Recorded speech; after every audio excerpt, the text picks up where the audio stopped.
Hey friends, I'm Bree. This is the Coziest Bookshelf, and today I want to talk to you about what started my obsession with books. I will also give you some great book recommendations for ages really young to YA. So stick around if that sounds like something that you're interested in, and stick around if you want to hear the books that really impacted me and got me into reading.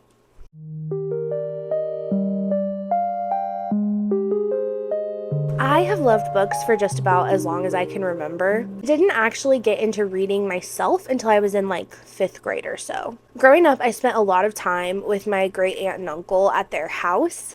Their house was so beautiful. They don't live there anymore, but it was this like gorgeous Victorian style home, decorated with antiques and the most gorgeous wallpaper. It had the most gorgeous staircase, had an English garden and a cottage that they built that like matched the house and had a tin roof on it. Sleeping in the cottage when it was raining was seriously what dreams are made of. Everything about their home was so peaceful and inviting, and I definitely think that it is what sparked my love of old beautiful things, because everything at their house was old and beautiful, and is probably why I now decorate like an 80-year-old woman when I am 28 years old. What does this have to do with reading, you're thinking? So while I was there at my aunt and uncle's house, my aunt and I would read. She read books to me.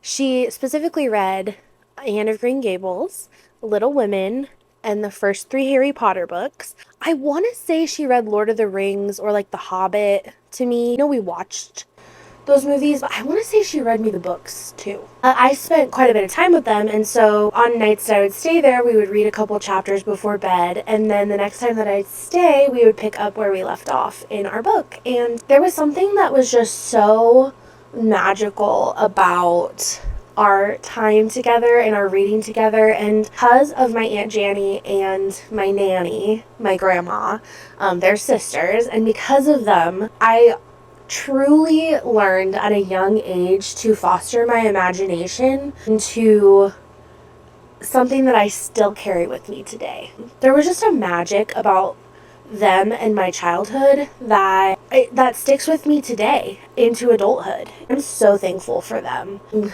tearing up. It is just unmatched, and it's so hard for me to explain, and it's not something that I talk about very often, but I feel like I should talk about it more because I am just so incredibly thankful to them for instilling that in me, and that it's something that I still have today. And honestly, I don't see my Aunt Janny much, but I do think that she still has that magic, and I know that Nanny still has that magic. So it's very special. But as I got older and finally got glasses, I started to pick up books a little bit more myself. Some of the first books that I ever remember reading, obviously Dr. Seuss books, are at the top of my list. Still love Fox and Socks. I also love The Sneetches and Other Stories. That was one of my favorites. I borrowed it from the library all the time when I was a kid. I love the Sneetches story, but I also love the other stories in that book. And as an adult,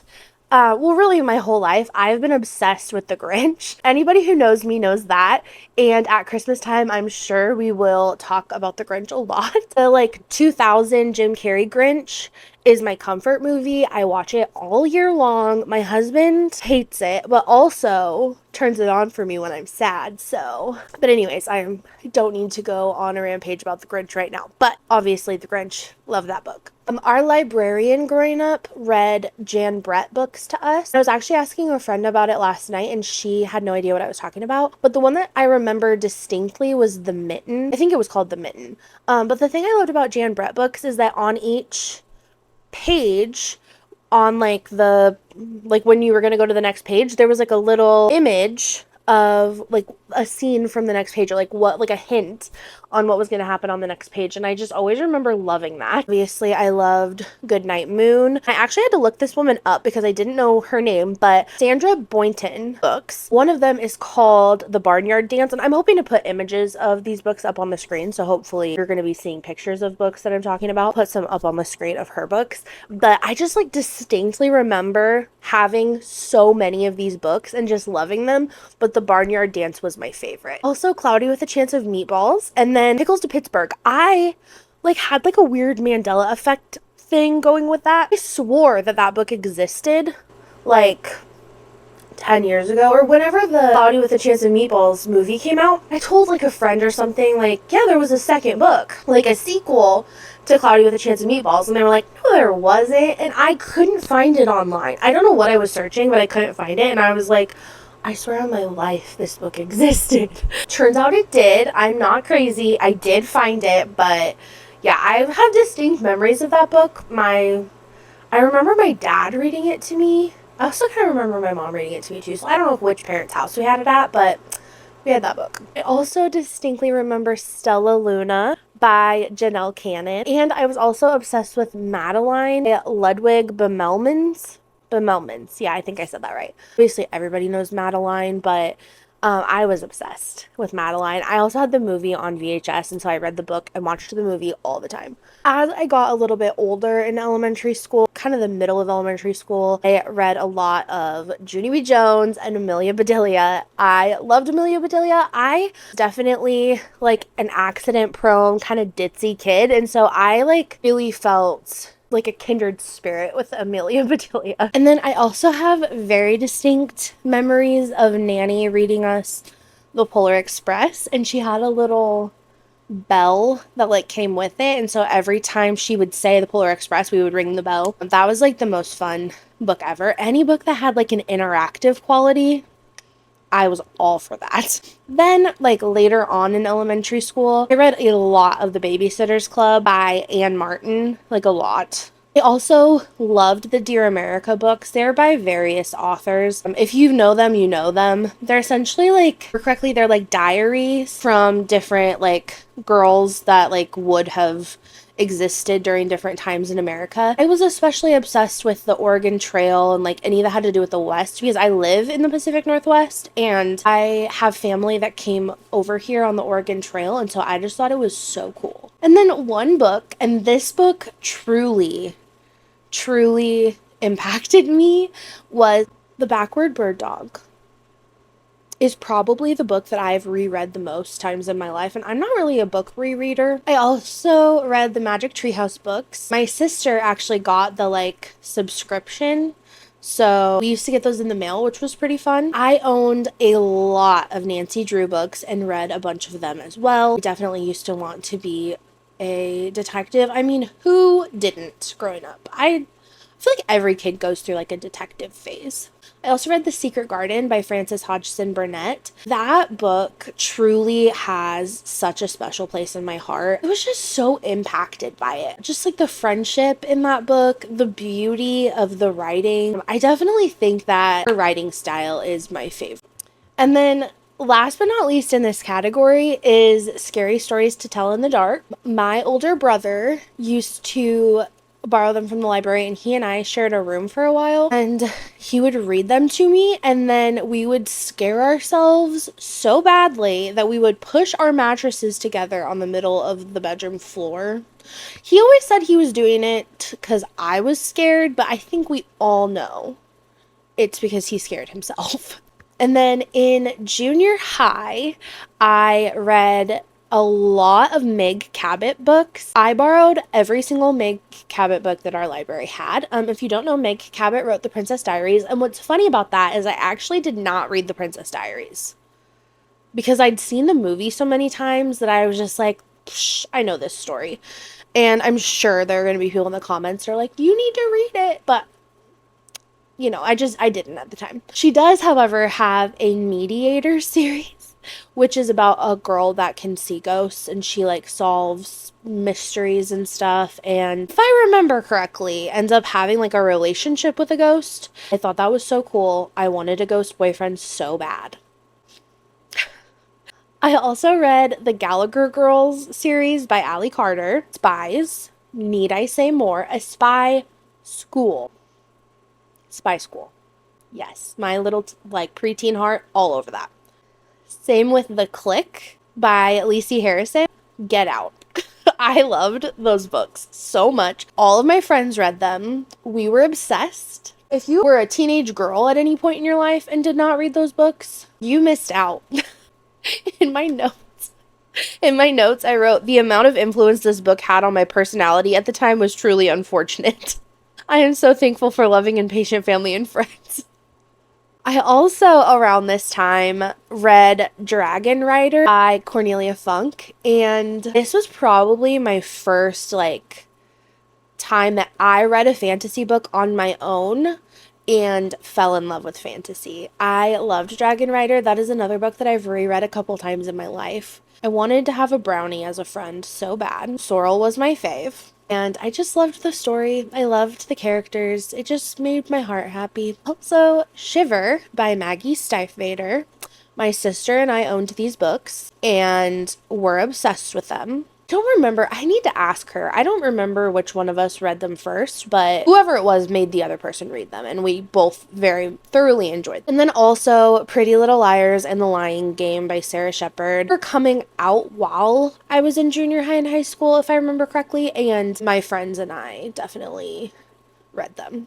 In high school, I was lucky enough to be in high school at the time when Twilight really got big and the movies started coming out and The Hunger Games and Divergent. Like, I was in high school. I graduated high school in 2013. So, I was in high school when all of that stuff was happening. So, obviously, I read Twilight and The Hunger Games and Divergent. And then I also read Uglies by Scott Westerfield. And I have not reread it as an adult, but I do want to. I'm going to try this year because I remember really loving that series, a lot. I also read The Host, which I did not put on my list here. I just remembered that. The Host was probably the longest book I'd ever read at that point. I finished it very quickly. I loved that book. So, Matched by Ali Condi, which I did reread recently. I read the whole series back then. I just reread the first book. I own the second and third book, but I just can't get into them as an adult. 13 Little Blue Envelopes by Maureen Johnson really kickstarted my obsession with writing letters. I Am Rembrandt's Daughter by Lynn Cullen really kicked off my obsession with historical fiction, and I went through quite the historical fiction phase at one point. And then Clockwork Angel and City of Bones by Cassandra Clare were coming out kind of around that time too. City of Bones, most of the series was out when I was in school. I remember reading quite a few of the City of Bones series from my library, but probably the books that I read the most in high school were anything by Sarah Dessen. I said Sarah Dessen to one of my best friends last night when I was talking to her about the books I was going to talk about, and she was like, oh my gosh, yeah, yep. Sarah Dessen was top tier YA romance at the time. I wrote in my notes here that she was essentially the Nicholas Sparks of YA. It's funny because I feel like Nicholas Sparks isn't even big anymore. I read a lot of Nicholas Sparks books when I was younger, in high school and after, but I feel like he had his time. Anywho, that is my list of books that were very formative to me growing up. The ones that just really stood out to me. It was actually really fun making this list and going through all of the books and finding lists of books from that time period and just being oh my gosh, I remember that book, and oh my gosh, yes, I read that book. I love that book. It was really fun. So I am super interested in what books were very important to you growing up and what books really stood out to you. And then if any of those books are the same as my books, or if you read any of the books that I read growing up, I would love to hear about that. Please subscribe and turn on the notification bell if you want more content like this. And then if you haven't watched it yet, go ahead and go back and watch my intro video, because I plan on talking about a variety of things on this channel. And so that will just kind of explain to you what you can expect from me, what my plans are. And thank you to all of the people who came over here from TikTok. You are amazing. I cannot even begin to tell you how kind the people on my TikTok are. You guys are amazing and I love you. I'm just blown away. Constantly amazed at how kind you are. So thank you. You are here from not TikTok and you haven't checked out my TikTok yet, you should. Post a lot of similar content on there, just short form. Not all of it makes it over to YouTube Shorts. So there should be stuff over there that you haven't seen. That's it for me today. Until next time. Bye.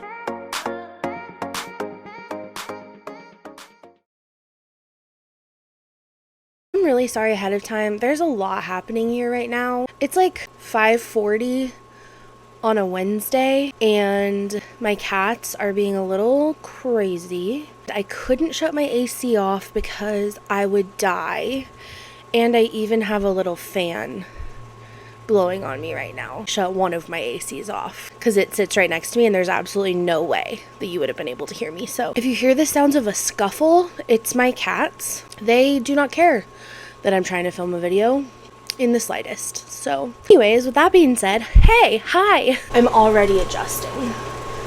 I've filmed for approximately 2 minutes and I'm already like, nope, not comfy. Sorry for the slight change of scenery. I was already uncomfortable, so it's just how it's going tonight. Also, just noticed this, literally a disaster today. So already getting a glimpse into like who I really am as a person. You're welcome.